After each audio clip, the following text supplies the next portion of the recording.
Hi, and welcome to What's Become Clear. I'm Steve Wyckoff. I'm Kevin Honeycutt. Thanks for watching. Part 4 of our series that sort of was launched after your presentation to college professors.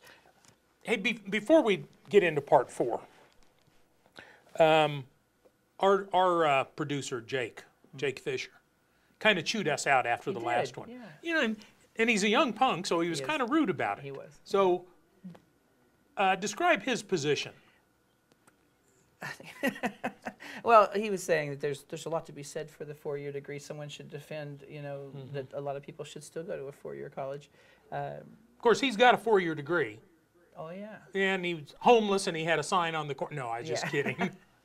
Yeah. No, so your position on the 4-year degree, because we don't want to give the wrong impression. Well, you said it in there. It was in there because you talked about 25% of kids, that do go ahead and graduate and do that. Yeah. I mean, there's a place for all of those people to go do those things. I don't think we're wasting 4-year degree potential. Yeah. It's still happening. You were talking about the other huge percent of kids who aren't going to a 4-year college and are still being treated like they are. Are they being you know served? what's interesting about the data of the kids who go to college, 30% leave at the end of their first year with 0 credits. See, I'm not arguing against 4-year college. It's very valuable. And we need that, but we can't do it at the expense of only, survival of the fittest kind of approach. Right. That send everybody there and see who lives through it and makes it to the end. And oh, by the way, the rest of you go do something else. Yeah. We need to be more intentional with that other. I don't think you tell your 80%. School counselor to stop telling kids to get a 4-year No, degree. absolutely I not. think the counselor's job is to put everything on the shelf and let kids make good choices. Yeah. If I want to be a veterinarian, here's my career path. Yeah. Give them that. That's Recruiter, right. let them look at career pathways, let them choose and start to know what they might want to do, and then a lot of them are still going to track that way. Yeah. So we're not talking about the opposite of having kids go to a 4-year school. We're talking about broadening their choices. Yeah, and making knowledgeable choices. And I'll give you a perfect example. I was visiting at a 4-year liberal arts college, and a graduating student had just graduated, was at the Career Center, and the director was telling me the student came in and said, hey, I just finished my degree in psychology. I'm ready for a job. And he said, well, I got good news and I got bad news. The good news is, you made it through college. The bad news is there's no jobs for people with just a psychology degree, bachelor's degree. You better get your master's degree. Nobody told the kid that up front. Now, I'm okay if he made that choice, but they told him up front, I'm okay with that. I've got a really good friend that said, I don't care. My kids are going to go to a 4-year college, whether it ever, if they ever do anything with it or not, because I want them to have that experience. I want them to be well educated. I'm okay with that. Freedom of choice. Just tell them those things before they get there, not after. So not surprised. So now we've placated Jake, and we can go on You with. look satisfied. We're going to go on then with issue number 4. And the way I phrased issue number 4 with the professors was this. I said money, but I can't do anything to get more money. That's one of those, the legislature controls that.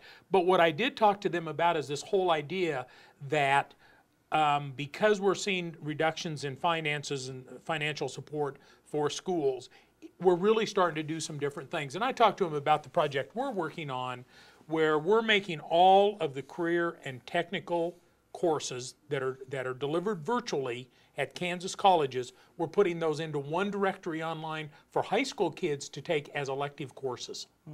And Kevin, we could not have had the conversation before we had reductions in budget, because everyone kind of operated like they'd always operated. Now we're literally going to have hundreds of options for kids for elective courses around their chosen career. By the way, going to college, getting a bachelor's degree, that's a chosen career. So it's not just, those kids that get their hands dirty as careers. Yeah. So that's what I talked about with the professors. So it's about, again, we're talking about choices. We're talking about kids have more choices, and they start to, I remember I took the Iowa test of basic skills in 8th grade. At the bottom, there were a few bits of data that indicated that I might be interested in this career. I couldn't take my eyes off that. I kept my copy of it for years, thinking they were predicting I might be good at something. Endlessly fascinating, I think, to kids when you talk about careers they may have aptitude for. It's why we like to read our fortunes, even though that's just hogwash. So I think you hook them with that career inventory. By the way, I had Chinese the other day, and I'm going to reconnect with an old friend. Are you really? Yeah, Oh, that's what it said. Works for you. Well, again, money. Back into money. First of all, I don't know how they reacted to the 4 parts of this conversation. They agree with very positively. And you know, you've been there 1,000 times. When you do an hour and a half presentation, you never get to say all the things you want to say and have all the discussions and clarify all the points. So I visited with many afterwards, but I had many of them made comments about the biggest one. Most comments came about standardized tests.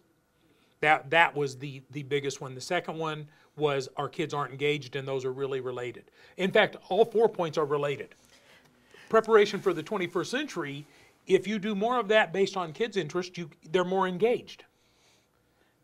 So all of them are But the linked standardized together. test, they disagreed with the value of a standardized test Yeah. that we are because Well, and they don't, because they don't devalue standardized tests. They say we're using them wrong.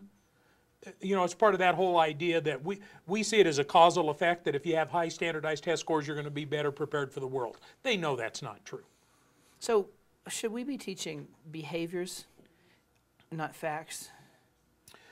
You know, Kevin, I used to say, and I need to dust this off and use it again, that our kids used to come to school experience rich and information poor. Now with the internet and all of the technologies, our kids come information rich and experience poor. And I think those experiences are the behaviors, yes. And in fact, I talked about 21st century behaviors with these Well, people. we've talked about this before. It's more important, you say, from the business people's point of view, that a kid have certain behaviors when they come. That Yeah. we can train them as long as they have, what are Yeah. those must-haves? Yeah, they show up on time, they're engaged in their work, they put their cell phone in their pocket, they're sober. You know, That's those- amazing that's what Yeah. they're asking for. Yeah. And then they'll drop how much money per person invest in and then them. they'll train them, because, and one of the things they say, even if they come with the skills are changing fast enough, we're going to retrain them anyway. That's right. So learning becomes Say an that again, it's automatic. worth saying twice. Even if they come with the skills. The world is changing fast enough that we're going to have to retrain them anyway. Over time, quickly over time, we're going to have to refresh their skills. So would you agree, I've been saying, and a lot of people have been saying, of course we all stand on the shoulders of other intellectual giants, and I'm not one of them, but the biggest skill in the future is to know how to unlearn and relearn, to learn, Yeah. unlearn and relearn, and to not marry one's, like we used to Yeah, teach you're right on. PowerPoint. I call it that you have to become self-directed. Yeah. And Or that's in willing to learning and your divorce behavior. Thinking. Yeah. One of our problems, we got the degree put on the wall and did the same thing for 30 years. That's Yeah. over. Yeah. That's so over. In fact, we see this now. There's no degree on the wall. You have to be Yeah. able to do something. Yeah. The degree without knowing how to do something won't keep you a job now. So the degree's still important, Yeah. right? But What the being able to- workplace wants is not a diploma. They want a certificate that certifies you can do something. Can I throw something in here Sure. and have you kick it around? Something I've been playing with a little bit, and see we're down to about a minute, so it has to be quick. Let me frame it fast. I've been talking about the networked worker versus the self-contained worker. Mm-hmm. I'm hiring a worker. One is networked with a whole bunch of people, an always-on learner, can learn from me. The Yeah. other one is one Google ahead of me, gets a few journals, belongs to a listserv. Which one do you want to hire?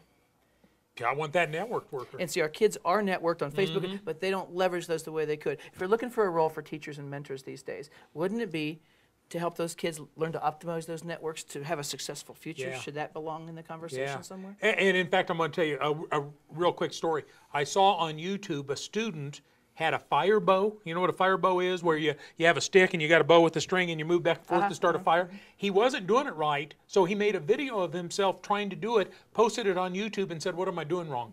Had all kinds of comments. Sure. Well, one of the things he did wrong, he was barefooted, standing next to this wood he was going to light on fire.